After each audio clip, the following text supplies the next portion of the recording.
இந்த புத்தாண்டிலே ஆண்டவர் இயேசு கிறிஸ்துவின் நாமத்தினாலே நீங்கள் ஆண்டவர் உங்களுக்கு வைத்திருக்கிற சகல ஆசீர்வாதங்களையும் பெற்று நலமுடன் வாழ நான் வாழ்த்துகிறேன், உங்களை ஆசீர்வதிக்கிறேன். 2026 முழுக்கவும் தேவன் உங்களோடு இருந்து உங்களை ஆசீர்வதித்து சகல நன்மையினாலும் உங்களை நிரப்பி அவருக்கு சாட்சியாக உங்களை வாழ வைப்பாராக. பரிசுத்த ஆவியானுடைய ஆளுகைக்குள்ள உங்க வாழ்க்கை என்ன செய்யுங்க, ஒப்பு கொடுங்க. ரொம்ப சந்தோஷம்.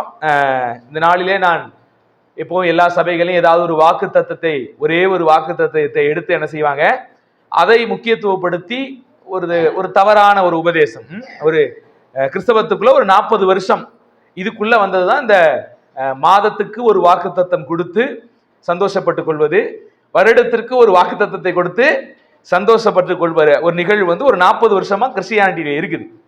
ஆனா வேதாகமம் கூறுகிற சத்தியம், ஆண்டவர் புதிய ஏற்பாட்டிலே உங்களுக்கு கொடுத்த எல்லா வாக்கு தத்தங்களும் தேவனை அண்டி சார்ந்து மீட்கப்பட்ட ஜனங்களுக்கு எல்லாம் பொதுவாக என்ன செய்கிறது, இருக்கிறது. பிரத்யோகமாக உங்க ஜெப வாழ்க்கையில, உங்களுடைய தனிப்பட்ட ஜீவியத்திலே நீங்க கர்த்தரோடு இருக்கும்போது ஒருவேளை உங்களுக்கு ஆண்டவர் ஏதாவது வாக்கு தத்தத்தை கொடுத்து உங்களுக்கு என்ன செய்யலாம், நிறைவேற்றலாமே ஒழிய வேதாகமத்தில் இருக்கிற வசனங்களை, யாருக்கோ கொடுத்த வசனங்களை எனக்கென்று ஏற்றுக்கொண்டு நம்ம அதை என்ன செய்யக்கூடாது, போகக்கூடாது. ஏனென்றால் அந்த வாக்கு தத்தங்கள் ஒரு குறிப்பிட்ட மனிதனுக்கோ ஒரு குறிப்பிட்ட ஜனத்துக்கோ ஒரு குறிப்பிட்ட சூழ்நிலையிலே அவர்களுக்கு கொடுத்ததாக இருக்கும். அதை நம்ம என்ன செய்யக்கூடாது, அப்படி எடுக்கக்கூடாது. ஏன் எடுக்கக்கூடாது அப்படின்னு பார்த்தோம். வேதாகமத்திலே வரலாற்று சரித்திரத்திலும் சரி, அப்போஸ்தல நடவடிக்கைகள் புத்தகத்திலும் சரி, யாருமே மாத வாக்கு தத்தம் என்ன செய்யல. எந்த அப்போஸ்தலனும், பேதுருவோ பவுலோ அல்லது வேற எந்த சீசர்களும் ஒரு மனிதர்களுக்கு மாத வாக்கு தத்தம் கொடுத்து என்ன செய்யல, அவர்களை நடத்தவில்லை. வருட வாக்கு தத்தம் கொடுத்தும் என்ன செய்யல, பழைய ஏற்பாட்டில் இருக்கிற ஏதாவது ஒரு வாக்கு தத்தத்தை உருவிட்டு பவுல் இந்த வருடத்துக்கு இந்த வாக்கு தத்தம் என்று செய்யவில்லை. சபை சரித்திர வரலாற்றிலும் கூட இப்படிப்பட்ட ஒரு விஷயங்களை என்ன செய்ய முடியாது, பார்க்க முடியாது. ஆதலால் இது தவறு, தவிர்த்து கொள்ள வேண்டியது, இது ஆரோக்கியமான விஷயங்கள் இல்லை என்பதை நான் அறிந்திருக்கிறேன். உங்களுக்கும் அதை என்ன செய்கிறேன், சொல்லி தர்றேன். அதனால இந்த புத்தாண்டிலே ஒரு நல்ல ஆரோக்கியமான விவாதமாக, விவாதம் என்பதை விட ஒரு நல்ல ஒரு ஆராய்ச்சியாக இது இருந்தா நல்லா இருக்குமேன்னு யோசிச்சுதான் உங்களுக்கு ஒரு தலைப்பு கொடுத்தேன். என்ன அப்படின்னா, அறிவியல் வேதாகமத்தின் நண்பனா எதிரியா என்ற தலைப்பின் கீழே உங்களுக்கு கொடுத்தேன். உண்மையாகவே நீங்க எல்லாருமே சிறப்பாக பேசினீங்க. அதுவும் உற்சாகமாக பாலு சகர் முன்னால முதலாவது பேசும்போது எனக்கு ரொம்ப சந்தோஷம். அது மாதிரி நீங்க ஒவ்வொருவருமே சிறப்பாக எடுத்து வச்சீங்க. கிறிஸ்டி சொல்ல போனா, நான் ஒண்ணுமே எனக்கு எடுக்கல, நான் நிறைய தேடி பார்த்தேன், எனக்கு எதுவுமே கிடைக்கல. நண்பன் அப்படிங்கிறதுல தான் நிறைய விஷயம் இருக்குது, ஆனா எதிரிங்கிறது எதுவுமே இல்லை அப்படின்னு சொன்னதாக சொன்னாங்க. ஆனா உண்மையிலே கிறிஸ்டி ரொம்ப சிறப்பாக உண்மையிலேயே நல்ல சில ஆதாரங்களை எடுத்து வச்சுச்சு. வேதாகமத்துக்கு அறிவியல் எப்படியெல்லாம் எதிராக செயல்பட்டு இருக்கிறது, அநேக கண்டுபிடிப்புகளை வைத்து வேதாகமத்தை எத்தனை பேர் குற்றஞ்சாட்டி இருக்கிறார்கள், இந்த விஷயங்களை வைத்து, இந்த தியரியை வைத்து, இந்த கண்டுபிடிப்புகளை வைத்து வேதாகமத்தில் கொடுக்கப்பட்ட விஷயங்களை தவறு என்று எவ்வளவு பேர் சொல்லி இருக்கிறார்கள் என்பதை ஆணித்தரமாக எடுத்து வச்சுச்சு. அதுபோல நீங்க எல்லாருமே, சகோதரி முதற்கொண்டு ஜோஸ் 2 வார்த்தை சொன்னாலும் கூட அவனும் என்ன செய்தான், ஒரு முக்கியமான விஷயங்களை சொன்னான். மெஜாரிட்டியா எதிரி என்கிற விஷயத்தை குறித்து நிறைய பேர் ஆழமாக சிந்திச்சிங்க. என்னென்னலாம் எதிரியாக இருந்தது, இருக்கிறது, என்னெல்லாம் எதிரி என்று அநேக அறிவியலாளர்களால் என்ன செய்யப்பட்டுச்சு, பிரேம் பண்ணப்பட்டுச்சு அப்படிங்கிறதையெல்லாம் அழகாக நீங்க தியானிச்சீங்க. ஒரு நபராக இருந்தாலும் அனுஷியா என்ன செஞ்சிச்சு, ரொம்ப சிறப்பாக, இல்லை அறிவியல் என்பது, அறிவியல் கண்டுபிடிப்பு என்பது வேதாகமத்தினுடைய நண்பனாக இருக்கிறது என்று சொல்லி நிறைய விஷயங்களை அதை எடுத்து ரிசர்ச் பண்ணி உண்மையிலே சொன்னிச்சு. எந்தெந்த கண்டுபிடிப்புகள்லாம் எந்த நூற்றாண்டிலே கண்டுபிடித்தார்கள், யார் கண்டுபிடித்தார்கள், அந்த கண்டுபிடிப்பு ஏற்கனவே வேதாகமத்திலே குறிப்பிடப்பட்டது. இவங்கெல்லாம் 17ஆம் நூற்றாண்டு, 18ஆம் நூற்றாண்டு, 19ஆம் நூற்றாண்டிலே சில அறிவியலாளர்கள் கண்டுபிடித்த விடயங்கள் எல்லாம் ஏறத்தாழ 3000 வருடத்துக்கு முன்பாகவே லேவியராகமத்திலே அநேக விடயங்கள் இருக்கிறது, ஏசாயா புத்தகத்தில் இருக்கிறது, யோபு புத்தகத்தில் இருக்கிறது என்பதெல்லாம் வசன ஆதாரத்தோடு அழகாக அனுஷியா என்ன செய்து, யார் கண்டுபிடித்தார் என்கிற பெயரோடு வருஷத்தோடு அதை ஒப்பிட்டு பேசினுச்சு. அநேக கண்டுபிடிப்புகளை வேதாகமத்தை வாசிக்கும் போது அநேகர் என்ன செஞ்சிருக்காங்க, அதுல தூண்டப்பட்டு உணர்த்தப்பட்டு, இங்கே ஒரு வசனம் இப்படி இருக்கிறதே என்று அதை நோக்கி நிறைய விஷயங்கள் என்ன செஞ்சாங்க, கண்டுபிடித்த நிகழ்வுகளை எல்லாம் அழகாக அனுசியா எடுத்து சொன்னுச்சு. என்னென்ன விஷயங்கள்லாம் கண்டுபிடிச்சாங்க. சூரியன் சுழல்கிறது, சுற்றுகிறது என்கிறதை ஒரு மனிதர் எப்படி கண்டுபிடிச்சாரு? அவர் கண்டுபிடிக்கிறதுக்கு முன்பாகவே வேதாகமம் என்ன சொல்லிருச்சு? சூரியன் சுற்றுகிறது என்கிற விடயத்தை குறித்து வேதாகமம் பதிவு செய்திருக்கிறது. பூமி உருண்டை என ஏற்கனவே பல விஞ்ஞானிகள் பூமி தட்டை என்று சொல்லிக் கொண்டிருந்த காலகட்டத்திலே பூமி உருண்டை என்பதை ஏசையா புத்தகத்திலேயே எவ்வளவு தெளிவாக வேதாகமம் பதிவு செய்திருக்கிறது. இன்னும் நிறைய விஷயங்களை அனுசியா சொன்னுச்சு. அதாவது மனிதனுடைய உயிர் எங்கே இருக்கிறது? சில அறிவியலாளர்கள் என்ன சொல்லியிருக்கிறாங்க, அது இதயத்துக்குள்ள இருக்குது அப்படிங்கிற மாதிரி சொல்லியிருக்கிறாங்க. இதயத்துல இருக்குமோ, ஒருவேளை மூளையில இருக்குமோ, அப்படியெல்லாம் திங்க் பண்ண காலத்துல, ஆராய்ச்சி பண்ண காலத்துல வில்லியம் ஹார்வே அப்படிங்கிறவர் என்ன செஞ்சிருக்காரு? அவர் கண்டுபிடிச்சிருக்காரு. ஆனா அவர் கண்டுபிடிப்பதற்கு முன்பாகவே வேதாகமத்திலே என்ன இருக்குது? மனிதனுடைய உயிர் எங்கே இருக்கிறது?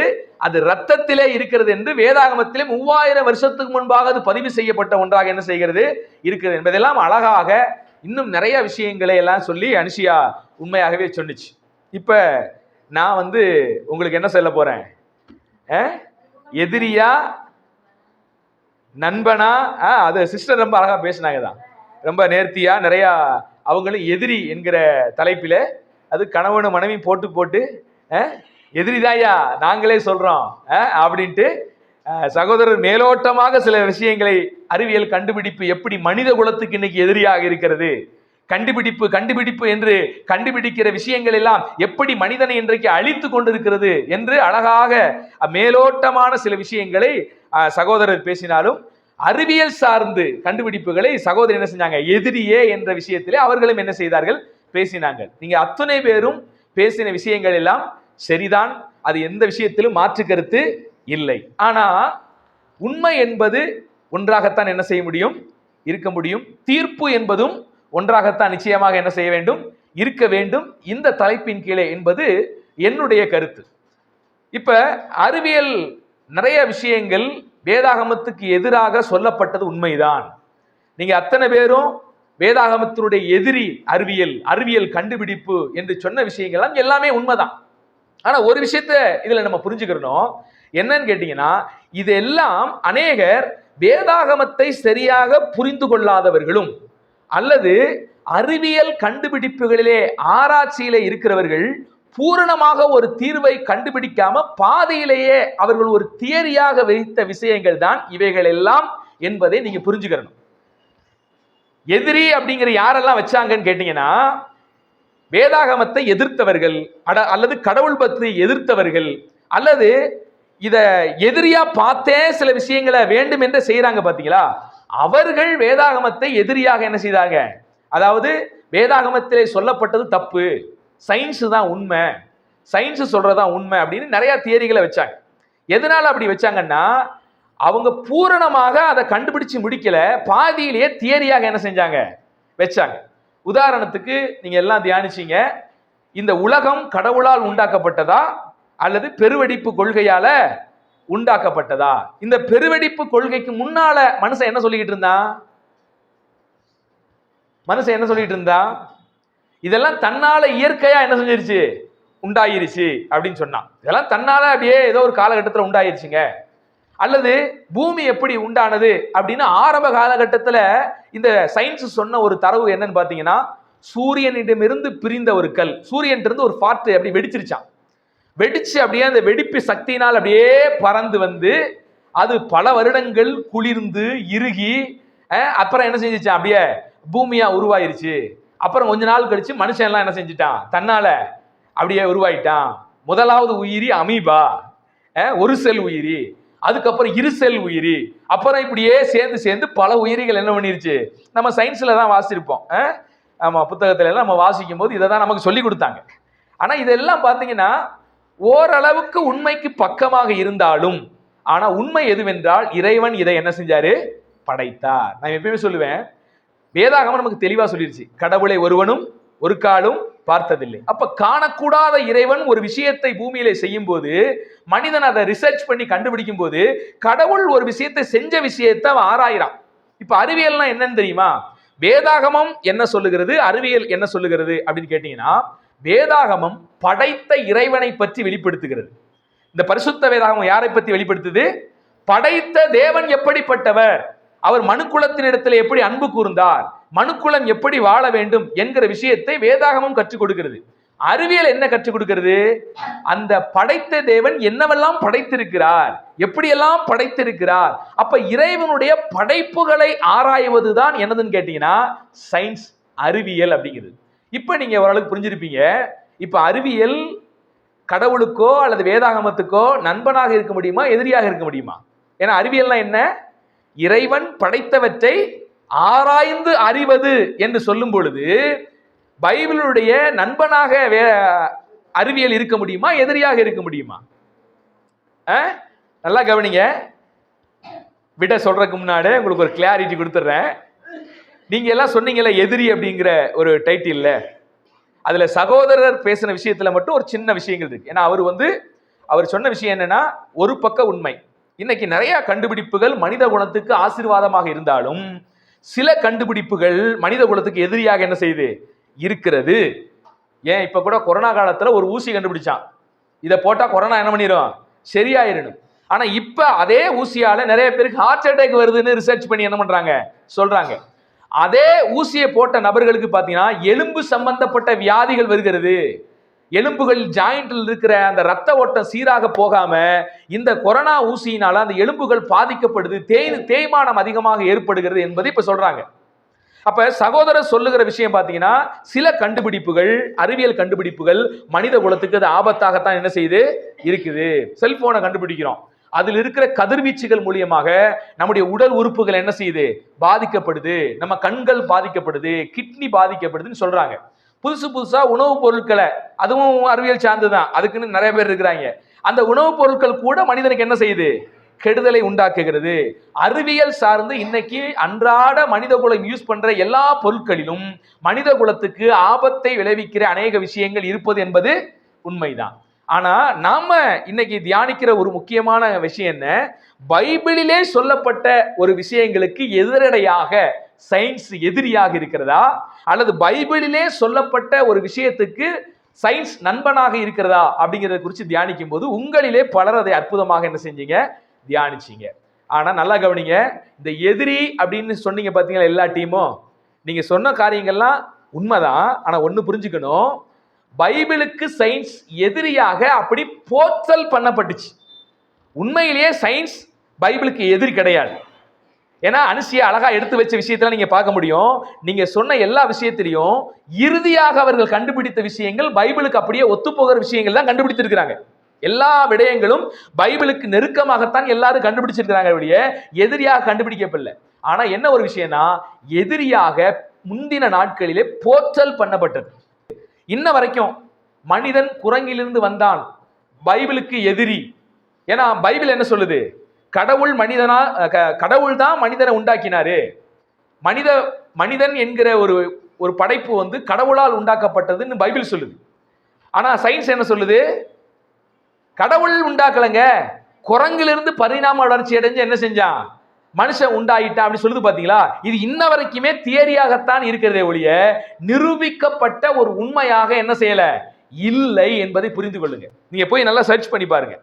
சயின்ஸ் எதிரி போர்ட்டல் தான் பண்ணுதே ஒழிய உண்மையிலேயே அதை நிரூபிச்சுச்சா, இல்ல மனித குலம் குரங்கிலிருந்து தான் உண்டாயிருச்சு அப்படிங்கிறது 100% அதை நிரூபித்து விட்டதா என்று கேட்டீங்கன்னா இல்ல. இன்ன வரைக்கும் டார்வினால் சொல்லப்பட்ட அந்த தியரிங்கிறது ஒரு தியரியாகத்தான் இருக்கிறதே ஒழிய நிரூபிக்கப்பட்ட உண்மையாக என்ன செய்யல, மாறவில்லை. அது போல பிக் பேங் தியரி அப்படித்தான், அதுவும் இன்னைக்கு வரைக்கும் தியரியா தான் இருக்குதே ஒழிய முழுமையாக சயின்ஸ் அதை என்ன செய்யல, நிரூபணம் செய்யவில்லை. சயின்ஸ் எப்பவுமே பெரும்பான்மையான விஷயங்களை அதுவும் விசுவாசிக்கிறது. எப்படி விசுவாசிக்கிறது, இதுவாக இருக்கலாம், இப்படிதான் சம்பவிக்க வாய்ப்பு இருக்கிறது, இப்படிதான் நடந்திருக்கலாம் அப்படின்னு நிறைய காணாத சில விஷயங்களை, முந்தின நாட்களில் நடந்த விஷயத்தை சயின்ஸ் அப்படி விசுவாசித்து மக்கள் மத்தியில பரப்புது. இப்ப சயின்ஸுங்கிற ஒரு வார்த்தையை நம்ம கேட்டவொன்னு நமக்குள்ள இருப்ப ஒரு கியூரியாசிட்டி என்னன்னா, அது உண்மையாத்தான் இருக்கும் அப்படிங்கிற மாதிரி ஒரு பின்பத்துக்குள்ள வந்துட்டோம். ஆனா நல்லா கவனிங்க, சயின்ஸினுடைய அநேக ரிசர்ச்சுகள் மாறிக்கொண்டே வரும். இன்றைக்கு ஒன்று சொல்லும், நாளைக்கு அப்படியே அந்தர் பெல்ட் எடுத்து என்ன செஞ்சோம் மாத்தி சொல்லும். அந்த மாத்தி சொல்ற விஷயங்கள் என்னென்ன விஷயங்கள்னு அனுசியா நிறைய விஷயங்கள் என்ன செஞ்சு சொன்னிச்சு. இப்போ ஒண்ணு சொல்லும், நாளைக்கு ஒண்ணு என்ன செஞ்சு அப்படியே அந்தர்பல்ட்டி அடிச்சு சொல்லிடும். நீங்க அரிஸ்டாட்டில் காலத்துல எல்லாம் பாத்தீங்கன்னா சூரியன் நிலையாக தான் நிக்குது, அது ஒண்ணு என்ன பண்ணல, சுத்தல, பூமி தட்டையா இருக்குது அப்படின்னு சொல்லிக்கிட்டு இருந்த அதே சயின்ஸ் தான் பிந்தின நாட்கள் என்ன சொன்னிச்சு, இல்ல இல்ல சூரியன் சுத்துது, பூமி என்ன பண்ணுது, சுத்துது, பூமி உருண்டையா இருக்குது அப்படின்னு அப்படியே அந்தர்பல்ட்டி அடிச்சிச்சு. இது போன்று நீங்க ரிசர்ச் பண்ணி பாருங்க.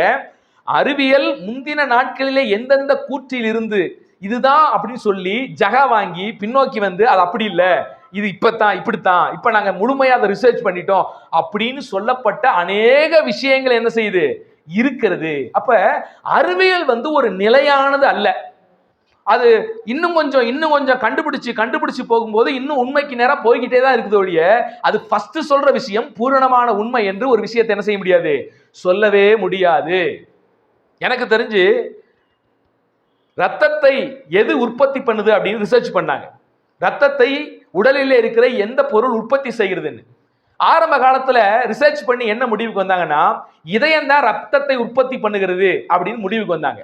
அப்புறம் யோசிச்சாங்க, இதயமா இருக்குமா மூளையா இருக்குமான்னு மூளையையும் கொஞ்சம் ரிசர்ச் பண்ணி பார்த்தாங்க. ஆனா எல்லா மக்கள்கிட்டையும் ஆரம்ப காலத்துல என்ன சொல்லிட்டாங்கன்னா, இதயம் தாங்க ரத்தத்தை உற்பத்தி பண்ணுது அப்படின்னு மக்கள்கிட்ட நாங்க ரிசர்ச் பண்ணி சொல்லிட்டோம் அப்படின்னு சொல்லிருச்சு. கடைசியில பார்த்தா ரத்தத்தை எந்த உறுப்பு உற்பத்தி பண்ணுது தெரியுமா உங்களுக்கு எல்லாம்? யாருக்காவது தெரியுமா? லங்ஸா, லிவரா? அதெல்லாம் கிடையாது. ரத்தத்தை எது நம்முடைய சரீரத்தில் உற்பத்தி செய்யறதுன்னா எலும்பு மஜ்ஜை தான் உற்பத்தி செய்கிறது. எலும்புக்குள்ள இருக்குது பாத்தீங்களா மஜ்ஜை, அந்த மஜ்ஜை தான் ரத்தத்தை உற்பத்தி செய்கிறது. இதயம் வந்து ரத்தத்தை கடத்துகிறது. ரத்தத்தை கடத்துறது என்னது? இதயமே ஒழிய பிளட்டை உற்பத்தி செய்யறது எதுன்னு பாத்தீங்கன்னா எலும்பு மஜ்ஜை தான் உற்பத்தி செய்யுது. அப்ப இப்ப அதை என்ன செஞ்சிருக்கிறாங்க, எது வந்து அப்ப வந்து அறிவியல் மாறுது.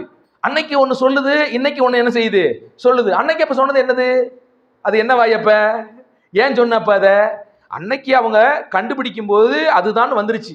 பூரணமா அவங்களால என்ன செய்ய முடியல, ஒரு விஷயத்துக்கு நேராக போக முடியல. அது நாளுக்கு நாள் தொடர் ரிசர்ச் பண்ணும்போது கடைசியா ஒரு முடிவுக்கு வருது, இதுதான் அப்படிங்கிற முடிவுக்கு என்ன செய்யுது வருகிறது. அப்படி அறிவியலர்கள் முன்னாட்களிலே வேதத்திலே சொல்லப்பட்ட விஷயங்களை குற்றப்படுத்தி நாங்கள் ஒன்றை கண்டுபிடித்து விட்டோம், வேதத்திலே சொல்லப்பட்ட விடயங்கள் தவறு என்று சொன்ன விஷயங்கள் பின்னாட்களிலே வேதாகமத்தில் சொல்லப்பட்ட விஷயங்கள் உண்மை என்று என்ன பண்ணியிருக்குது, வேதாகமத்தினுடைய நண்பனாக முழுமையான ரிசர்ச் பண்ணி கண்டுபிடித்த தரவுகள் நிறைய தரவுகள் என்ன செய்யுது இருக்குது. அதுல ஒண்ணுதான் என்னன்னா, மனிதனுடைய உயிர் எங்க இருக்குது, ரத்தத்துல இருக்குது அப்படின்னு ஏற்கனவே பைபிள் சொல்லப்பட்ட விஷயங்கள் என்ன செய்யுது இருக்குது. அதுல ஒண்ணுதான் முதலாக மயக்க மருந்தை என்ன செய்யறாரு ஒருவர் கண்டுபிடிக்கிறார். ஜேம்ஸ் இவான்ஸ் அப்படிங்கிறவர் கண்டுபிடிக்கிறாரு. அவர் எந்த அடிப்படையில் கண்டுபிடிக்கிறார்? முதல்ல வேதாகமத்தை வாசிக்கும் போது அவருக்குள்ள ஆண்டவர் ஆதியாகமத்திலே மனிதனுக்கு, அதாவது ஆதாமுக்கு மயக்கத்தை உண்டாக்கி அப்புறம் என்ன செய்யறாரு, அத விலாவை எலும்ப உருவி ஏவாளை படைப்பதாக ஒரு விஷயம் இருக்கும். ஒரு ஆபரேஷன் அங்க நடக்குது ஆதியாகமத்துல. அந்த ஆபரேஷனை ஆண்டவர் செய்யறாரு. இந்த பகுதியை வாசிக்கும் போது ஆதாமுக்கு அயர்ந்தார் நித்திரையை உண்டாக்கினார், பின்பாக விலா எலும்பை எடுத்து மனுஷியை உருவாக்கினார்ங்கிறத அவர் யுவான் வாசிக்கும் போது என்ன செய்யறாரு, உடனே இந்த மயக்க மருந்தை அனஸ்தீசியா என்கிற மருந்தை என்ன செய்யறாரு கண்டுபிடிக்கிறார். இன்னும் நீங்க கடல்ல பாதை இருக்குது தெரியுமா உங்களுக்கு? கடல்ல என்ன செய்யுது, நம்ம எல்லாருக்கும் ரோட்ல நடக்கிறதுல தான் பாதை இருக்கிறத பார்த்திருப்போம். ஆனா கடல்ல என்ன செய்யுது, பாதை இருக்குது. ஆகாயத்துல என்ன செஞ்சிருக்குது, மனிதன் பாதைகளை கண்டுபிடிச்சு வச்சிருக்கான். இந்த ரெண்டு விடயங்களையும் சங்கீத புத்தகத்தை வாசித்த ஒரு மத்தேயு மௌரி என்கிறவர் அவர் என்ன செய்யறாரு, பைபிளை வாசித்துக் கொண்டிருக்கும் போது இந்த சங்கீத புத்தகத்தை அவர் 8ஆம் அதிகாரத்தை வாசிக்கும் போது இதை யோசித்து கடலுக்கு வழி இருக்கிறது என்பதை ஒரு விஷயத்தை என்ன செய்தாரு, 1873ஆம் ஆண்டு அவர் முதலாக என்ன செய்யறாரு கண்டுபிடிக்கிறார். அது போல அனுஷி அழகா சொன்னிச்சு, நிறைய சுகாதாரத்தை பத்தி சுத்தத்தை பத்தி லேவியராகமத்திலே என்ன பண்ணிட்டு இருக்குது வேதத்துல ஒரு 3000 வருஷத்துக்கு முன்பாகவே எழுதப்பட்ட ஒரு விடயம், 4000 வருஷத்துக்கு முன்பாகவே இதெல்லாம் குறிப்பிடப்பட்டிருக்கு. அதை இன்னைக்கு டாக்டர்கள்லாம் பார்த்துட்டு அன்னைக்கு எப்படிப்பட்ட சுத்திகரிப்பை எல்லாம் வைக்கணும்னு சொன்னாரோ அதே மாதிரி இன்னைக்கு என்ன பண்ணிருக்காங்க, ஒரு ஆபரேஷன் செய்யும் போது பொதுவாக ஒரு மனிதனுடைய வாழ்விடத்துல எப்படி இருக்கணும், அவன் அடிக்கடி எது அவனை தீட்டுப்படுத்தும், எதெல்லாம் வியாதிகளை உற்பத்தி பண்ணுகிற இடங்கள், அதை தான் விட்டு மனிதன் விலகி இருக்கணும், கையை அடிக்கடி சுத்தம் பண்ணிக்கிறணும், கையை கழுவணும், யூசோப்பு என்கிற விஷயத்தை குறித்து ஒரு இறந்த பொருளை நாம் தொட்டுவிட்டால் ஒரு தொற்றை உண்டாக்க பாதுகாக்கக்கூடிய ஒரு பொருளை தொட்டு விட்டா உடனே போய் கையை கழுவணும் என்கிற முறையை எல்லாம் 4000 வருஷத்துக்கு முன்பாகவே வேதாகமத்தில் என்ன செய்யப்பட்டிருக்குது? பொறிக்கப்பட்டு விட்ட விஷயங்களை நம்மால பார்க்க முடியும். நல்லா ஆராய்ச்சி பண்ணி பார்த்தா அரைகுறையா இருக்கிற சில அறிவியலாளர்கள் இப்படி வேதாகமத்துக்கு எதிராக பேசுவது செய்வாங்களே ஒழிய, பூரணமாக ஆராய்ச்சி பண்ணியவர்கள் வேதத்துல என்ன சொல்லப்பட்டிருக்கோ அதுதான் உண்மை என்பதை அநேகர் என்ன செஞ்சிருக்காங்க? நிரூபிச்சிருக்கிறாங்க. நிறைய கர்த்தரை அறிந்த, இயேசுவை அறிந்த தேவனுடைய பிள்ளைகள் நிறைய கண்டுபிடிப்புகளை கண்டுபிடிச்சிருக்காங்க. அந்த கண்டுபிடிப்புகள்லாம் பாத்தீங்கன்னா வேதாகமத்தை வாசிச்சு தான் கண்டுபிடிச்சிருக்காங்க. அப்ப எவ்வளவு நண்பனாக வேதாகமம் இருக்குது பாருங்களேன். பைபிளை அவங்க தப்பா வாசிக்கிறதுனால பைபிள் அறிவியலுக்கு முரணானது என்று சிலர் கருதினார்கள் அந்த நாட்கள்ல. ஏன் ரோமன் கத்தோலிக்க திருச்சபை கூட சிலர் அந்த நாட்களை சிறையில் அடைச்சிச்சு. யார? பூமி சுத்துது அப்படின்னு சொன்ன கலீலியோவை என்ன செஞ்சிச்சு? வீட்டு சிறையில் அடைச்சிச்சு. கத்தோலிக்க திருச்சபை என்ன நினைச்சதுன்னு கேட்டீங்கன்னா, சூரியன் பூமியையே சுற்றி வருகிறது என்று நினைத்து கொண்டிருந்தது ஒரு தவறாக. நல்லா கவனிங்க. ஆனா இதை அந்த ஒரு அறிவியலாளர் என்ன செஞ்சார்னா, சூரியன் பூமியை சுற்றவில்லை, பூமி தான் என்ன செய்யுது? சூரியனை சுற்றி வருகிறது. சூரியன் தன்னைத்தானே சுற்றி வருகிறது. சூரியன் சுத்துதுதான், ஆனா சூரியன் தன்னைத்தானே சுற்றி வருகிறது. ஆனா பூமியை சுற்றி வரவில்லை சூரியன் என்பதை அவர் சொன்னார். ஆனா அன்னைக்கு இருக்க கத்தோலிக்கமார்கள் என்ன நினைச்சிட்டு இருந்தாங்கன்னா, சூரியன் தான் பூமியை சுத்தி வருது அப்படின்னு நினைச்சிட்டு இருந்தாங்க. ஏன் தெரியுமா? வேதாகமத்தை அவர்கள் தவறாக பார்த்தபடினால் அந்த முடிவுக்கு வந்தாங்க. நம்ம வாசிச்சோம் சங்கீத புத்தகம் 19ஆம் அதிகாரத்துல, ஆண்டவர் சூரியனுக்கு ஒரு ஓட்டப்பாதையை வைத்தார் அப்படின்னு ஒரு வசனம் அங்கனுக்குள்ள இருக்குது. அது தன் பாதையில என்ன செய்யுது? மணவாளனை போல ஓடுது அப்படின்னு வாசிப்போம். அந்த வசனத்தை வாசிச்சிருங்களேன். அது தன் மணவரையிலிருந்து புறப்படுகிற மணவாளனை போல் இருந்து பராக்கிரமசாலியை போல் தன் பாதையில் ஓட மகிழ்ச்சியா இருக்கிறது. எது ஓடுது? சூரியன் ஓடுது. இப்ப நல்லா கவனிங்க. சங்கீதம் 19 வாசித்த அன்றைய கத்தோலிக்க குருமார்கள், அது போப்பாண்டவர்கள்லாம் என்ன நம்பிக்கிட்டு இருந்தாங்கன்னு கேட்டீங்கன்னா, சூரியன் தான் பூமியை சுத்தி வருது அப்படின்னு இந்த வசனத்தின் அடிப்படை நம்பினார்கள். ஆனா பைபிள்ல சூரியன் பூமியை சுற்றி வருகிறது என்பதா இருக்குதாங்க? இல்ல. நல்லா கவனிங்க. இந்த இடத்துல சங்கீதக்காரன் பாடலாக, கவிதையாக, காண்கிற அடிப்படையின்படியிலே தான் பார்க்கிற விஷயத்தை என்ன செய்யறாரு? அப்படியே எழுதுறார். ஏன்னா நம்ம பார்க்கும்போது இன்னைக்கும் நம்ம எல்லாரும் சயின்ஸ் படி பூமி பாதி சுத்திருச்சு, இன்னும் பாதி சுத்துது அப்படின்னு யூஸ் பண்றோமா, அல்லது சூரியன் உதித்து விட்டது, சூரியன் மறைகிறது என்று சொல்கிறோமா? சயின்ஸ் படி நல்லா கவனிச்சீங்கன்னா சூரியன் உதிக்கிறதும் இல்லை, சூரியன் உண்மைதானே? சயின்ஸ் படி சூரியன் உதிக்கிறதும் இல்லை, சூரியன் மறையறதும் இல்லை. அப்புறம் எதுக்கு நீங்க காலையில சூரியன் உதயமாயிருச்சு? இன்ன வரைக்கும் அறிவியலாளர் கூட அதான் சொல்லுவான். ரிசர்ச் பண்ற ரிசர்ச்வாதிகளும் என்னதான் சொல்லுவாங்க? சூரியன் உதயமாயிருச்சுப்பா, சூரியன் மறைஞ்சிருச்சுப்பா. விஞ்ஞானிகள் கூட அதான் சொல்றாங்க. ஆனா உண்மையை சொல்லப்போனா விஞ்ஞானத்தின் அடிப்படையிலே, அறிவியலின் அடிப்படையிலே சூரியன் உதிக்கிறது, சூரியன் மறைகிறது என்று சொல்வது என்னது? தவறு. அப்புறம் ஏன் சொல்றீங்க? ஏன்னா நம்ம பார்க்கிற அடிப்படையில் அது உண்மை. நம்ம கண்ணால பார்க்கும்போது என்ன தெரியுது? சூரியன் எழும்பி வருவதை போலவும் அப்படியே என்ன செய்யுது? மறைவதை போல நம்ம கண்ணு தெரியுதா? அப்ப காண்கிற அடிப்படையிலே சில விஷயங்களை நம்ம என்ன செய்யறோம்? பேசுறோம் இன்னைக்கு. அவ்வளவுதான். அதை ரிசர்ச் பண்ணி பார்த்து தான் பேசணும் அப்படின்னு நம்ம நினைக்கிறது ரொம்ப தவறு. அநேக விஷயங்களை நம்ம காண்கிற அடிப்படையில் டாக்டர்ஸ் இதே மாதிரி தான் யூஸ் பண்றாங்க. டாக்டர்ஸ் கூட நம்ம காண்கிற அடிப்படையில நிறைய விஷயங்களை பொதுவாக மனித அறிவுக்கு புலப்படும்படி நிறைய விஷயங்கள் என்ன செய்வாங்க? பேசுவாங்க. நிறைய வார்த்தைகள் பாருங்களேன். உங்களுக்கு காய்ச்சல் வந்துருச்சு அப்படிம்பாங்க. உண்மையிலேயே அறிவியலின் அடிப்படையில காய்ச்சல் என்ன செய்யாது? உங்களுக்குள்ள வராது. நீங்க போய் ஆராய்ச்சி பண்ணி பாருங்க.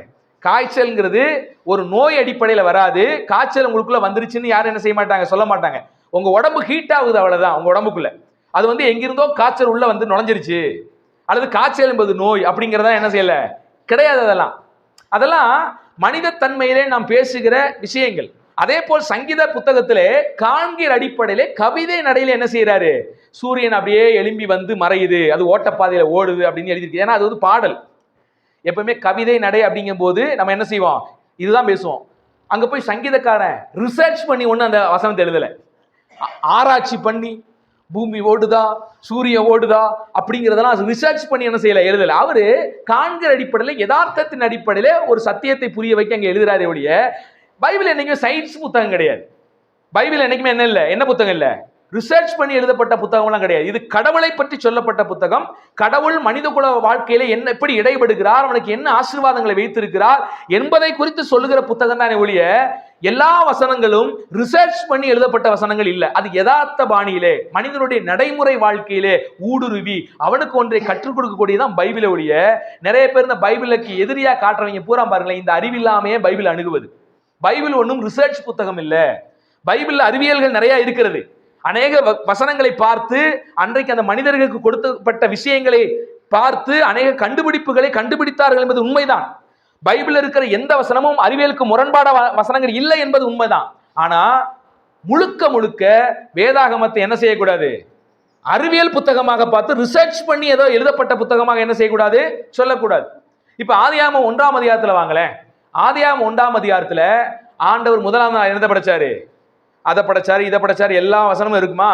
இப்ப அறிவியலாளர்கள் பார்த்தீங்கன்னா இதுக்கு அப்படியே முரண்படுவாங்க. 4ஆவது நாள் தான் என்ன படைக்கப்படுது, நல்லா கவனிங்க. 4ஆம் நாள் என்ன படைக்கப்படுது, சூரிய சந்திர நட்சத்திரங்கள் 4ஆம் நாள் படைக்கப்படுது. இப்ப சூரியனிடமிருந்து தான் நமக்கு ஒளி வருகிறது என்று நமக்கு தெரியும். ஆனா பைபிள் சொல்லுது 4ஆம் நாள் தான் என்ன பண்ணிருக்காரு ஆண்டவர், கொண்டு வந்து அங்க வச்சாரு, படைச்சு வச்சாரு அப்படின்னு எழுதப்பட்டிருக்கும். ஏன் அப்படின்னா பைபிளை புரியாததுனால பைபிளை எதிரியாக என்ன செய்யறாங்க, காண்பிக்கிறாங்க, அறிவியலுக்கு எதிராக. ஆனா பைபிள்ல என்னைக்குமே தவறுகள் இல்ல, பிழை இல்ல, அறிவியல் முரண்பாடு வேதாகமத்தில் இல்லை என்பதை புரிந்து கொள்ளுங்க. வேதாகமத்தை சரியாக புரிந்து கொண்டவர்கள் எப்பவுமே என்ன செய்ய மாட்டாங்க, பைபிள் அறிவியலுக்கு எதிரி என்ற முடிவுக்கு வரமாட்டார்கள். ஏன் அப்படின்னா வேதாகமத்துல நீங்க நல்லா கவனிச்சீங்கன்னா பூமி உருவாகி 6000 வருஷம் ஆச்சுன்னு சொல்லவே இல்லை. வேதாகமத்துல எங்கேயா சொல்லப்பட்டிருக்குதா? அது சில அறியாமையில் உள்ளவர்கள் பைபிளை பார்த்து குற்றம் வைப்பது. ஏன்னா ரிசர்ச் பண்ணி என்ன கண்டுபிடிச்சிருக்காங்க, பூமியினுடைய வயது பல லட்சம் வருஷங்கள் இருக்கலாம் என்பதை கண்டுபிடிச்சிருக்காங்க ரிசர்ச் பண்ணி. இப்ப வேதாகமம் எங்கேயாவது பூமி உருவாகி 6000 வருடம் தான் ஆச்சு அப்படின்னு எங்கேயா சொல்லுதா? இல்ல. அப்ப யாரோ ஒருவர் ஆவிக்குறி விஷயத்திலும், அதாவது சபைகளை சார்ந்த யாரோ ஒருவர் இந்த கூற்றை ஏதோ தப்பா வச்சிருக்காரு. எப்படி கத்தோலிக்க திருச்சபை அன்னைக்கு என்ன செஞ்சு, சூரியன் தான் பூமியை சுத்துதுன்னு தப்பா கணிச்சாங்க பாத்தீங்களா? ஆனா சூரியன் பூமியை சுத்துது அப்படின்னு பைபிள்ல எங்கேயுமே இல்ல. அது மனிதன் பார்க்கிற வண்ணமாக தாவீது என்ன செய்யறாரு, அந்த கருத்தை எழுதுறாரு, ரிசர்ச் பண்ணி எங்கேயுமே எழுதல அவரு. அது போல இந்த இடத்துல நீங்க நல்லா கவனிச்சீங்கன்னா பூமியினுடைய ஆயுசு நாட்கள் 6000 வருஷம் தான் என்று வேதாகமத்தில் எங்குமே இல்லை. வேதாகமத்தில் என்ன இருக்கிறது, ஆதியிலே தேவன் வானத்தையும் பூமியையும், அந்த ஆதி என்கிற அந்த நாள், அந்த காலகட்டம் என்பது அது எந்த நாள்னு நமக்கு என்ன செய்ய வேதாகமத்துல சொல்லப்படல. ஆதினா அது ஆரம்பம், அவ்வளவுதான். ஒருவேளை அது பல 1000 வருஷமாக இருக்கலாம், பல லட்சம் வருஷமாக இருக்கலாம், இல்லை பல கோடி வருஷமாக கூட இருக்கலாம். வேதாகமத்தில் தெளிவாக இருக்கிறது. ஆனா போதிக்கிற சில மனிதர்கள் என்ன பண்றாங்க, தப்பாக போதிச்சு பூமிக்கு 6000 வருஷம் தான் யாரோ ஒருத்தர் சொன்னதை கேட்டு நம்ம என்ன செய்யறோம், பைபிளுக்கு அறிவியல் எதிரியானது நம்ம ஒரு முடிவுக்கு வந்துக்கிறோம். ஆனா பைபிள் அப்படி எதுவுமே இல்லை. நல்லா கவனிச்சீங்கன்னா பூமிக்கு வயது 6000 வருஷங்கிறது இல்லை. நல்லா கவனிங்க. ஆதாமினுடைய பின்னால் அவங்க பிறந்த மனிதருடைய வயதை கணக்கிட்டு 6000 வருடம் மனிதர்களுடைய துவக்கம் என்பதை கண்டுபிடிச்சிருக்கிறாங்க. இந்த 6000 வருஷ கணக்கு என்னன்னு கேட்டீங்கன்னா, ஆதாம் பிறக்கிறார்ல, ஆதாமினுடைய அந்த பிறந்த ஆதாம் பிறக்கிறாரா, என்னது பிறக்கிறதுனா அப்படி பிறக்கிறதுல ஆதாமை தேவன் சிருஷ்டிக்கிறார்ல, அப்படி அந்த சிருஷ்டித்த நாள்ல இருந்து அதுக்கப்புறம் அவங்களுக்கு யார் பிறக்கிறா, காயின் பிறக்கிறாரு, சேத்து பிறக்கிறாரு, அவங்களுக்கு பிள்ளைகள் பிறக்கிறது, அப்புறம் நோவாவினுடைய காலம், அப்படியே இயேசு கிறிஸ்து வரைக்கும் என்னென்ன காலங்கள், நூற்றாண்டுகள், யார் யார் எத்தனை வயதுக்கு வரைக்கும் வாழ்ந்தா எல்லா குறிப்புகளும் வேதத்தில் இருக்குது அல்லவா?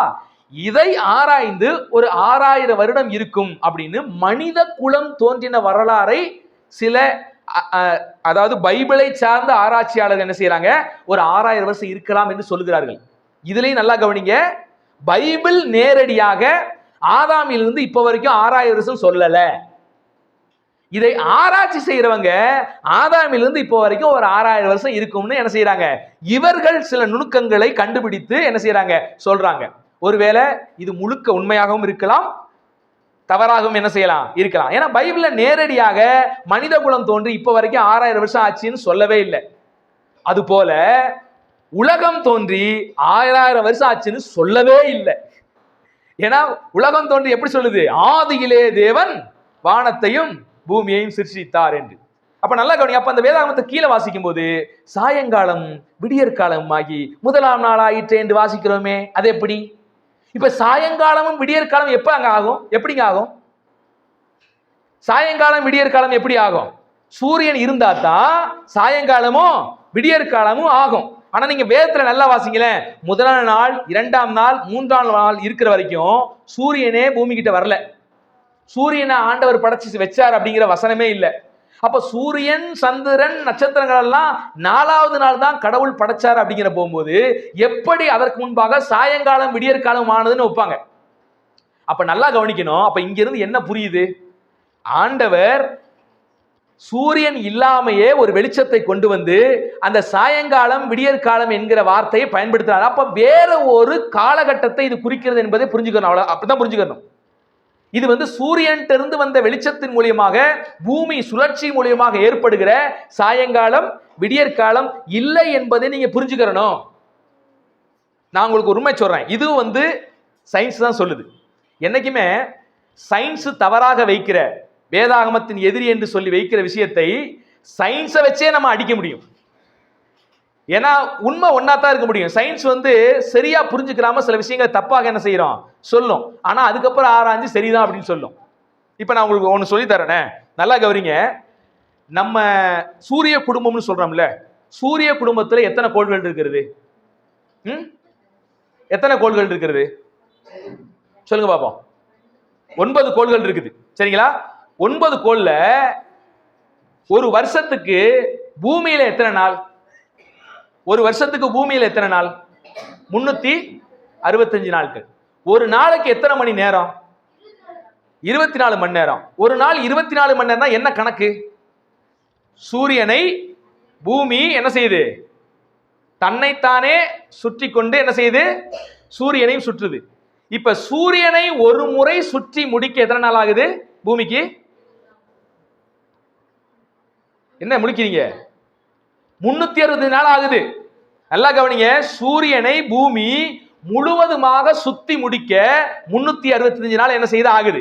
இப்ப பூமி தன்னைத்தானே சுற்றி கொண்டு சூரியனை சுத்தி வருது. இப்ப இந்த தன்னைத்தானே சுற்றுகிறது எத்தனை மணி நேரத்தில் சுத்துது? ஒரு முறை இங்க இருந்து ஆரம்பிச்சு மறுபடியும் இங்க வர்றதுக்கு 24 மணி நேரத்தில் தன்னைத்தானே சுற்றி கொண்டு பூமியையும் என்ன செய்யுது? சுற்றி வருது. நல்லா கவனிங்க. இப்ப நல்லா கவனிச்சுக்கங்க. சயின்ஸ் வாத்தியார் மாதிரி எடுக்க வேண்டியதா இருக்குது. இப்ப சூரியனை பூமி சுத்தி முடிக்கிறதுக்கு 365 நாள், அதான் ஒரு வருஷங்கிறோம். பூமி தன்னைத்தானே சுற்றி கொள்வது எத்தனை? 24 மணி நேரம் சொல்றோம். இப்ப சூரிய குடும்பத்திலே மற்ற கிரகங்கள் இருக்குது அல்லவா, அந்த கிரகத்துக்கு சுழற்சி இருக்கிறது அல்லவா, அந்த பூமியையும் என்ன செய்யுது? சூரியனை சுத்தி வருதுல்ல. இதெல்லாம் எவ்வளவு நாள் உங்களுக்கு தெரியுமா? தேவனுடைய படைப்புங்கிறது அனந்த ஞானம். இதை முழுமையாக அறிந்தவன் தான் இதெல்லாம் புரிஞ்சுக்க முடியும். நல்லா கவனிங்க. புதன் அப்படிங்கிற ஒரு கிரகம் இருக்கிறது. புதன் அதுக்கு ஒரு நாள் அப்படிங்கிறது எத்தனை மணி நேரம்னு தெரியுமா? யாருக்காவது தெரியுமா? நம்ம பூமிக்கு ஒரு நாள்ங்கிறது எத்தனை மணி நேரம்? 24 மணி நேரம் ஒரு நாள். புதன் கிரகத்துக்கு 176 நாள் தான் ஒரு நாள். பூமியினுடைய கணக்குல, பூமியினுடைய கணக்குல நமக்கு 176 நாள் ஆனாதான் அதுக்கு ஒரு நாள்ங்கிற கணக்கே முடியுதான். அப்ப என்ன அர்த்தம்? அது தன்னைத்தானே சுத்தி கொள்றதுக்கு எவ்வளவு நாள் ஆகுது? ரொம்ப ஸ்லோவா சுத்துதுன்னு அர்த்தம். பூமி ஸ்பீடா சுத்துது. ஸ்பீடா சுத்துறதுனால ஒரு முறை இரவு பகல் முடியும் போது 24 மணி நேரத்துல ஆயிருது. ஆனா புதன் என்கிற கிரகத்துல 176 நாள் ஆகுது ஒரு நாளைக்கு. அப்ப எத்தனை மணி நேரம் கணக்கு பண்ணிக்கங்க. நம்ம பூமியை மட்டும் தான் நோக்கிக்கிட்டு இருக்கிறோம். ஆனா கடவுள் படைச்ச இன்னொரு கிரகத்துல 176 நாள் ஆகிறது ஒரு முறை ஒரு நாள் ஆகிறதுக்கு. இதை தாண்டி வெள்ளி கிரகம் நம்ம எல்லாரும் கேள்விப்பட்டிருப்போம். வெள்ளி கிரகத்துல ஒரு நாள் என்பது எவ்வளவு கணக்கு தெரியுமா? சொன்னா ஆச்சரியப்பட்டு போயிருவீங்க. 243 நாள் ஆகுதான் ஒரு நாள்ங்கிற கணக்கு. பூமியினுடைய நாள் கணக்குல நீங்க வச்சு பார்க்கும்போது 243 நாள் ஆனா தான் அதுக்கு ஒரு நாள்ங்கிற கணக்கு. அப்ப ஒரு பகல் அதுக்கு எவ்வளவு மணி நேரம் இருக்கும்? ஒரு பகல்ங்கிறது எத்தனை நாள் வரைக்கும் இருக்குது? அதுக்கு ஒரு பகல் என்பது வெள்ளி கிரகத்திலே எத்தனை நாள் வரைக்கும் இருக்குது? 121.5 நாள் வரைக்கும் ஒரு பகல் இருக்குது. 121.5 நாள் வரைக்கும் பாத்தீங்கன்னா பகல் அவ்வளவு நாள் நீடிச்சு இருக்குது. அங்க இரவும் அதே மாதிரி நீடிச்சு நிக்குது. அப்ப ரொம்பவே ஸ்லோவா சுத்துதுன்னு அர்த்தம். வியாழன் கிரகம் 10 மணி நேரம் ஆகுமா. 10 மணி நேரத்துல வியாழன் கிரகம் என்ன செய்யுது? நமக்கு எத்தனை மணி நேரம்? 24 மணி நேரம். வியாழன் கிரகம் 10 மணி நேரத்துல ஒரு நாள் ஆயிருது. அப்படின்னா பகல 5 மணி நேரம், இரவு 5 மணி நேரம், அவ்வளவுதாங்க. அப்ப எவ்வளவு ஸ்பீடா சுத்துன்னு யோசிச்சு பாருங்களேன். அப்படியே பயங்கர வேகத்துல சுத்திட்டு வருது. நம்ம பூமியே பயங்கர ஸ்பீட்ல சுத்திட்டு வருது. வியாழன் பூமியை விட அதிவேகத்துல சுத்துது. அதனாலதான் 10 மணி நேரத்துல அது என்ன செய்யுது? ஒரு முறை தன்னைத்தானே சுத்தி கொள்கிறது. அதுக்கு யுரேனஸ் அப்படின்னு பார்ப்போம். 17 மணி நேரம். அதுக்கு ஒரு நாள் என்பது யுரேனஸ்ல பாத்தீங்கன்னா 17 மணி நேரம். நீங்க எல்லாரும் யுரேனஸுக்கு போயிட்டீங்கன்னா உங்களுக்கு அங்க இருந்து பார்க்கும்போது ஒரு நாள் என்பது 17 மணி நேரத்துல ஒரு நாள் முடிஞ்சிடும். வியாழனுக்கு போயிட்டீங்கன்னா 10 மணி நேரத்துல ஒரு நாள் முடிஞ்சிடும். அப்ப மற்ற கிரகத்தில எல்லாம் அதனுடைய சுழற்சி முறையை வைத்து என்ன செய்யுது? மாறுது. அப்ப ஆதியாகம புத்தகத்திலே அந்த சாயங்காலமும் விடியற்காலமுங்கிற ஒரு காலம் குறிப்பிடப்பட்டிருக்கு பாத்தீங்களா? அது எவ்வளவு நாள் என்றே நமக்கு என்ன செய்யல? வேதாகமத்தில் சொல்லப்படல. அப்ப சொல்லப்படாத ஒரு நாள் கணக்கை வைத்து இன்னைக்கு நிறைய விஞ்ஞானிகள் வேதாகமத்தை என்ன செய்யறாங்க? குற்றப்படுத்துறாங்க. இதெல்லாம் அறியாமையினால் வந்த விளைவு. ஏன்னா ஒரு நாள் கணக்குங்கிறது எதை வச்சு வைக்கிறோம்? சூரியனை பூமி சுத்தரை வச்சு தானே வைக்கிறோம். வருஷ கணக்கு 24 மணி நேரம் கணக்கு வச்சு சுத்துறோம். சூரியனே அங்க வரலையே முதலாம் நாள், 2ஆம் நாள், 3ஆம் நாள் எல்லாம். அப்ப அந்த நாள்ல எப்படி அந்த இரவு பகல நீங்க பூமியினுடைய கணக்கை வச்சு கணிப்பீங்க நீங்க? அப்ப அது அந்த நாட்களிலே சூரியன் இந்த பூமிக்கு அருகிலே தேவன் வைக்கிறதுக்கு முன்பாக அது எவ்வளவு மணி நேரம் இருந்ததே நமக்கு என்ன செய்யாது? தெரியாது. ஒருவேளையில பல நாள் கணக்காக, பல வார கணக்காக, பல மாத கணக்காக கூட என்ன செய்யலாம்? அந்த சாயங்காலமும் விடியற்காலம் என்ற கணக்கு இருந்திருக்கலாம். ஒருவேளை அப்படி இல்லாமல் இந்த 24 மணி நேரமாக இருந்தாலும் நமக்கு பிரச்சனை இல்லை. ஏன்னா நம்ம என்ன விசுவாசிக்கிறோம்? தேவனால் எல்லாம் கூடும் என்பதை விசுவாசிக்கிறோம். அறிவியல் என்ன விசுவாசிக்குது? திடீர்னு வந்துருச்சுன்னு விசுவாசிக்குது. அறிவியலும் விசுவாசிக்கிறோம் செய்து, நாமும் விசுவாசிக்கிறோம். ஆனா நம்ம என்ன செய்யணும்? கடவுளால் எல்லாம் முடியும். கடவுள் எல்லாவற்றையும் செய்யும். அவர் கடல் மேல் நடக்க முடியுமா? சயின்ஸ் சொல்லுது கடல் மேல் என்ன செய்ய முடியாது? நடக்க முடியாது. ஆனா கடவுளால் எல்லாம் முடியும். ஏன் சயின்ஸ் ஒரு ரிசர்ச் பண்ணி ஒரு கடல்ல மனித மிதக்க முடியும்னு சொல்லுது. எந்த கடல்லையும் மனுஷன் மிதக்க முடியாது. ஒரு கடல்ல மனுஷன் மிதக்கலாம். நீங்க போய் விழுந்தீங்கன்னா நீங்க மூழ்க மாட்டீங்க ஒரு கடல்ல. எந்த கடல் தெரியுமா? சவக்கடல். என்ன கடல் அதுக்கு பேரு? சவக்கடல். அந்த சவக்கடல்ல நீங்க போய் விழுந்தீங்கன்னா உள்ள முங்கவே மாட்டீங்க. நீச்சல் உங்களுக்கு தெரியாம போனாலும் பிரச்சனையே இல்லைங்க. ஜாலியா போய் விளையாடலாம். எவ்வளவு பெரிய குண்டான ஆள் விழுந்தாலும் அவன் அப்படியே மிதப்பான். ஒரு யானையை தூக்கி போட்டாலும் என்ன செய்வான்? மிதக்க ஆரம்பிச்சிருவான். அந்த கடலை அவ்வளவு ஆண்டவர் அதை அற்புதமா அப்படி ஒரு படைச்சு வச்சிருக்காரு. இப்ப இந்த ரிசர்ச் என்ன சொல்லும்? அது ஏன் மிதக்குதுன்னு தெரியுமா? அதுல அடர்த்தி அதிகமாக இருக்கிறது, தாதுக்கள் அதிகமாக இருக்கிறது. சரியா? அடர்த்தியையும் தாதுவையும் அந்த கடல்ல எப்படி வந்துச்சு? யார் உண்டாக்குனா? அவரு தான் கடவுளுங்கிறான். இவன் இயற்கைன்ட்டு போயிடுவான். இவன் கடவுள் செஞ்சாருங்கிற விஷயத்தை ஏத்துக்கொள்ளாம அதை இயற்கைன்ட்டு என்ன செய்வான்? போயிடுவான். இவனை விசுவாசிக்க தான் செய்யறான். இப்ப நன்றாக கவனிங்க. வேதாகமத்திலே சொல்லப்பட்ட எல்லா விஷயத்தையும் சரியாக நுட்பமாக ஆராயாதவர்கள் தான் என்ன செய்யறாங்க? தவறு என்று சொல்லுகிறார்கள். நீங்க யோசுவா புத்தகத்துல 10ஆம் அதிகாரம் 12வது வசனத்துல ஆண்டவர் என்ன செய்யறாருன்னா, அங்கே ஒரு பெரிய யுத்தம் நடக்கிறது. அந்த யுத்தம் நடந்து கொண்டே இருக்கிறது. திருடி இருட்டுற நேரம், அவங்க போர்ல வெற்றி காணல. இன்னும் கொஞ்ச நேரம் அந்த பகுதி நீண்டுச்சுன்னா அந்த போரிலே இஸ்ரவேல் ஜனங்கள் வெற்றி பெற வாய்ப்பு இருக்கிறது என்று சொன்ன உடனே யோசுவா என்ன செய்யறாரு தெரியுமா? சூரியனை பார்த்து என்ன செய்யறாரு? நிற்க செய்கிறார். இதையும் பார்த்துட்டு இது அறிவியலுக்கு முரண்பாடு. ஏன்னா பூமியும் சூரியனை என்ன செய்ய முடியாது? நிக்க முடியாது. ஒருவேளை நின்னுச்சுன்னா பெரிய பேர் அழிவை என்ன செய்யும்? உண்டாக்கும். இப்ப பூமி தன் சுழற்சி நின்றுச்சு அப்படின்னா என்ன நடக்கும்? என்ன நடக்கும்? நம்ம எல்லாருமே தூக்கி வீசப்படுவோம். அப்படியே எல்லாம் அப்படியே வெடிச்சு செதற மாதிரி ஆயிரும். பூமி மட்டும் தன் சுழற்சியை நின்றுச்சுன்னா. ஒரு பந்து வேகமா சுத்திட்டு இருக்குது. அந்த பந்து மேலதான் நம்ம எல்லாரும் என்ன செய்யறோம்? நம்ம எல்லாம் குடியிருக்கிறோம். இது மேல வீட்டை கட்டிட்டு இருக்கிறோம். இது மேலதான் எல்லாம் பண்ணிட்டு இருக்கிறோம். வேகமா சுத்துறனாலதான் நம்மளால என்ன செய்ய முடியுது? சீராக போக முடியுது, வர முடியுது. சடனா பிரேக் போட்டு நின்றுச்சுன்னா என்ன ஆகும்? ஒன்னும் இல்லைங்க, யதார்த்தமா உங்களுக்கு சொல்லி தரேன். பஸ்ல போறீங்க. பஸ்ஸை ஓட்டுறவரு ஒரு 100 கிலோமீட்டர் ஸ்பீட்ல பஸ்ஸை ஓட்டிட்டு போறாரு. இப்ப பஸ்ல 100 கிலோமீட்டர் ஸ்பீட்ல போற பஸ்ல நீங்க நிக்கலாமா நிக்க முடியாதா? நீங்க நிக்கலாமா நிக்க முடியாதா? அந்த பஸ்ஸுக்குள்ள ஒரு கொசுவோ ஒரு ஈயோ ஆடாம அசையாம உங்க முன்னால் நிக்க முடியுமா நிக்க முடியாதா? தாராளமா நிக்க முடியும். நீங்களும் எந்திரிச்சு என்ன முடியும்? நீங்க பாப்பீங்க, கண்டக்டர் எந்திரிச்சு என்ன செய்வாரு? அவ்வளவு ஸ்பீட்லயே அப்படியே நின்றுட்டு குடிச்சுக்கிட்டு இருப்பாரு. எப்படி நிக்கிறாரு? ஓடுற பஸ்ஸியா 100 கிலோமீட்டர் வேகத்துல ஓடுது, எப்படி நிக்கிறாரு? நிக்கிறாரு. ஏன்னா எவ்வளவு வேகமா போனாலும் அந்த விசையோடு ஒத்து நாமும் என்ன செய்யறோம், அங்க நிக்கிறோம். ஒரே மாதிரி விசையில போறனால நம்ம தடுமாற மாட்டோம், நிக்கிறோம். அதே கான்செப்ட் தான் பூமி வேகமாக சுழன்றாலும் நாம் தூக்கி வீசப்படாமல் என்ன செய்யறோம், இங்க பூமி பந்தின் மேல எல்லாரும் விளையாடிட்டு இருக்கிறோம். ஒருவேளை 100 கிலோமீட்டர் ஸ்பீட்ல போற அந்த பஸ்ஸை திடீர்னு பிரேக் போட்டார், என்ன நடக்கும்? அப்படியே உள்ள இருக்கிறவங்க பூரா வெளியே வந்து பொத்தன் கண்ணாடியை உடச்சிட்டு என்ன செய்ய வேண்டியதான், அங்கிட்டு போய் எங்கிட்டாவது விழுந்து சாக வேண்டியதான்.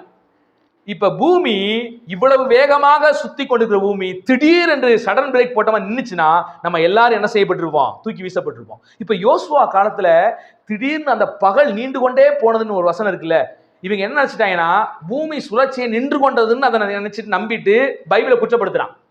ஆனா வேதாகமத்துல நீங்க யோசுவா புத்தகத்தை 10ஆம் அதிகாரத்தில் வாசிக்கும் போது பூமி தன் சுழற்சியை நிறுத்தி கொண்டது என்று வசனம் என்ன செய்யல, அங்க இல்ல. அங்க நடந்தது என்ன, பார்வைக்கு தகுந்த மாதிரி சூரியனே நில் என்று சொல்லுகிறார். யாரு, என்ன அர்த்தத்துல சொல்ல வர்றாரு, எங்களுக்கு வெளிச்சம் வேணும், இந்த போரை வெற்றிக்கான எங்களுக்கு வெளிச்சம் வேணும், வெளிச்சம் கொடுக்கிற இந்த சூரியன் என்ன செய்யக்கூடாது, மறையக்கூடாது என்பதாக யோசுவா சொல்லுகிறார். இப்ப கர்த்தர் என்ன செய்யறாருன்னா, வேதத்துல தெளிவா எழுதப்பட்டிருக்குது, அந்த இடத்துல நின்று அந்த இடத்துக்கு மட்டும் வெளிச்சம் கொடுத்துச்சு. பூமி முழுக்கவும் இது நடக்கல. அந்த ஏரியாவுக்குள்ள கர்த்தர் என்ன செஞ்சாரு, ஒரு செயற்கையான முறையிலே திடீரென்று ஆண்டவர் என்ன செய்யறாரு, அந்த சூரியன் நிற்பதை போல ஒரு வெளிச்சத்தை கொடுத்து அந்த போர் முழுவதுமாக முடியும் வரை பகலை நீட்டிக்க செய்தார். அதுதாங்க நடந்திருக்கே ஒழிய ஆண்டவர் பூமியே அப்படியே சடன் பிரேக் போட்ட மாதிரி என்ன செய்யல, நிப்பாட்ட வைக்கவும் இல்லை. அப்படி இந்த வசனத்துல இல்லவும் இல்லை. இது யதார்த்த பாணியிலே அங்க நடந்த விஷயத்தை யோசுவா என்ன செய்யறாரு, பேசுறாரு, எழுதுறாரு. வேதாகமத்தில் அப்படித்தான் இருக்கே ஒழிய இவங்க அதுக்கு எக்ஸ்ட்ரா பிட்டு போட்டு இப்படித்தான் இருக்கும் அப்படித்தான் இருக்கும் அப்படின்னு இவங்க ஒரு கற்பனை பண்ணிக்கிட்டு வேதாகமத்தை என்ன செய்யறாங்க, குற்றப்படுத்துறாங்க. இது தப்பு. அடுத்து ஒரு பகுதியை வாசிக்கிறோம். மத்தேயு புத்தகம் 24ஆம் அதிகாரம் 29ஆம் வசனத்துல நட்சத்திரங்கள் பூமியிலே விழும் என்று ஒரு வசனம் இருக்கிறது. அதாவது இறுதி நாட்களிலே ஆண்டவர் இந்த பூமியை நியாயம் தீர்க்க வருகிற அந்த காலகட்டத்திலே நட்சத்திரங்கள் பூமியிலே வந்து விழும். இப்ப உங்களை பார்த்து கேட்கிறேன், படிச்சவங்க உங்களால எல்லாம் தெரியும், நட்சத்திரம் பூமியில வந்து விழ முடியுமா? ஏன்னா படிச்சவங்களுக்கு எல்லாருக்கும் தெரியும், பூமியை காட்டிலும் ஒவ்வொரு நட்சத்திரமும் மிக பெருசு. சொல்ல போனா பல நட்சத்திரங்கள் சூரியனை விடவே ரொம்ப பெருசா இருக்குது. சூரியனுக்கும் பூமிக்கும் வச்சு பார்க்கும்போது பூமி சின்னது, சூரியன் மகா பெருசு. இப்ப சூரியனை தாண்டி இருக்கிற நட்சத்திரங்கள் எல்லாம் பூமியை விட மகா பெரிதானவைகள். அதெல்லாம் சொல்ல போனா உங்களுக்கு நான் தெளிவா சொல்ல போனா, ஒரு ஃபுட்பால் எடுத்துக்கங்களேன், ஒரு கடுகு எடுத்துக்கங்க, கடுகு தான் பூமி, கடுகு தான் பூமி, ஃபுட்பால் நட்சத்திரம். இப்ப இந்த கடுகு மேல வந்து எப்படி வந்து விழ முடியும், உள்ள பூமியில வந்து விழ முடியும்? நட்சத்திரங்கள் விழும் இருக்குது, நட்சத்திரம் விழல. ஒரு நட்சத்திரம் விழுந்தாலே கடுகு என்ன செய்யும், ஃபுட்பால் மேல விழுந்து நசுங்கிரும். நட்சத்திரங்கள் விழுங்கும் போது ஏகப்பட்ட நட்சத்திரம் எப்படியா வந்து விழ முடியும்னு கேட்கிறான். பைபிள் எப்படி சொல்லுது, பைபிள் இப்படி சொல்லுது, இது எப்படியா நாங்க நம்புறதுன்னு கேட்கிறான். ஆனா அவனுக்கு ஒரு அறிவு புரியல. இன்னைக்கும் நம்ம ஒரு நட்சத்திரம் வந்து விழுந்துச்சு பூமியிலன்னு பேசிக்கிட்டு தான் இருக்கிறோம். அது மாதிரி கடைசி நாட்கள்ல இப்படி நட்சத்திரங்கள் பூமியில வந்து என்ன செய்ய போகுது, விழப்போகுது. என்னன்னா முழுசா அப்படியே நட்சத்திரம் வந்து விழ போறது இல்ல, நட்சத்திரங்கள் ஒரு சிறு சிறு துண்டுகளா தான் பூமியில வந்து விழப்போகுது. இன்னைக்குமே ஒரு வால் நட்சத்திரம் விழுதுங்க, எவ்வளவு பெரிய வால் நட்சத்திரம், அங்க இருந்து அது விழும்போது என்ன செய்ய தெரியுமா, கொஞ்சம் கொஞ்சமா தன்னுடைய அந்த அந்த பெரிய பருமனை விட்டு விலகி விலகி விலகி சிறுத்து சிறுத்து பூமிக்கு வரும்போது ஒரு சிறிய துகளாக தான் வந்து விழுகுது. இது நம்ம அங்க ஒன்று இங்க ஒன்று ஒரு நட்சத்திரம் வந்து விழுந்ததாக என்ன செய்யறாங்க, இன்னைக்கும் ஆராய்ச்சியாளர் சொல்றாங்க. ஆனா கடைசி நாட்களிலே அநேக நட்சத்திரங்கள் இப்படி என்ன செய்ய போகுது, தீவெட்டிகளை போல வந்து பூமியில விழப்போகிறது. இது சயின்ஸ் அடிப்படையிலுமே உண்மைதான். ஆனா வேண்டுமென்றே இதை புரியாம என்ன செய்யறான், பைபிள் இப்படி இருக்கிற வசனத்தை குற்றப்படுத்துறது. அப்ப நல்லா கவனிங்க, வேதாகமத்திலே சொல்லப்பட்ட விஷயங்களை சரியாக ஆராயாதவர்கள் தான் வேதாகமம் அறிவியலுக்கு எதிரி என்று சொல்வார்கள் ஒழிய அதை புரிந்தவர்கள் என்னைக்கு என்ன செய்ய மாட்டாங்க, சொல்லவே மாட்டார்கள். நான் மீண்டும் சொல்றேன், யோபு புத்தகம் 26ஆம் அதிகாரம் 7ஆம் வசனத்துல மனுஷன் பூமி அந்தரத்திலே தொங்கி இருக்கிறது என்று கண்டுபிடிப்பதற்கு முன்பாகவே பூமி அந்தரத்துல தான் தொங்கிக்கிட்டு இருக்குதுங்கிறத யோபுவே வெளிப்படுத்திட்டாரு.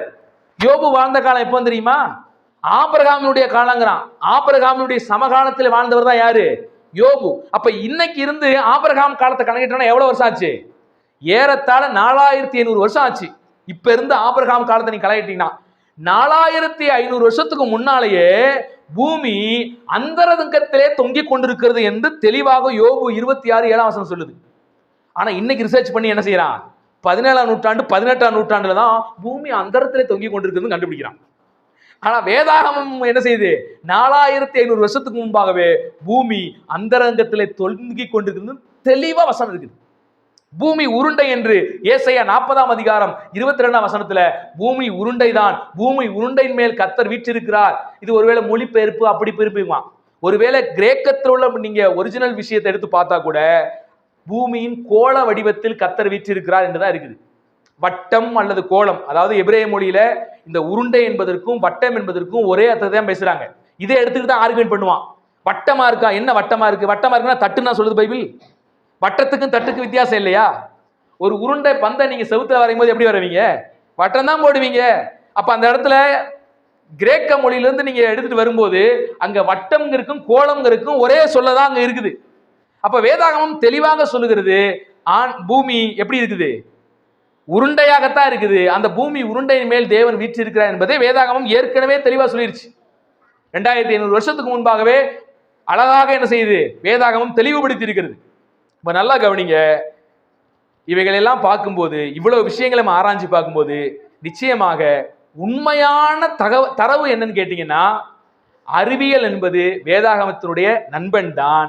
ஆனால் புரிந்து கொள்ளாமையினால் அப்படி மக்களிடத்திலே திணிக்கப்படுகிறது, காண்பிக்கப்படுகிறதே ஒழிய உண்மையை சொல்ல போனால் வேதாகமம் அறிவியலுடைய நண்பன் தான். ஏனென்றால் வேதாகமம் என்னதை பேசுகிறதோ முழுமையாக அறிவியல் ஒன்றை கண்டுபிடித்து சொல்லும் போது அது வேதாகமத்துக்கு ஒத்துதான் இருக்கிறதே ஒழிய எதிராக இந்த வரைக்கும் இல்லை. நன்றாக கவனிங்கள், பைபிளில் பல வசனங்கள் மனித கண்ணோட்டத்தில் கலைமிகு மொழியில் எழுதப்பட்டதா இருக்குது. இதை புரிந்து கொள்ளாம சில ஆராய்ச்சியாளர்கள் இந்த கவிதை நடையில கலைநயத்தோடு எழுதுற விஷயத்தை அறிவியல் சான்று ஆராய்ச்சி பண்ணி எழுதப்பட்டது போல பார்த்து குற்றப்படுத்துறாங்களே ஒழிய உண்மையிலேயே அவைகள் எல்லாம் என்ன இல்ல, முரண்பாடு இல்லை என்பதை புரிந்து கொள்ளுங்க. இறுதியாக இந்த விஷயத்தினுடைய தீர்ப்பு என்னன்னு கேட்டீங்கன்னா, அறிவியல் கண்டுபிடிப்புகள் வேதாகமத்தினுடைய நண்பனாகத்தான் இதுவரைக்கும் என்ன செஞ்சிருக்கு, இருந்திருக்கு. பரலால் எதிரியாக போற்றல் பண்ணப்பட்டது. அது ஒருவேளை சில கிறிஸ்தவர்களே பைபிளை சரியாக புரிந்து கொள்ளாமல் அறிவியலை எதிர்த்தார்கள்.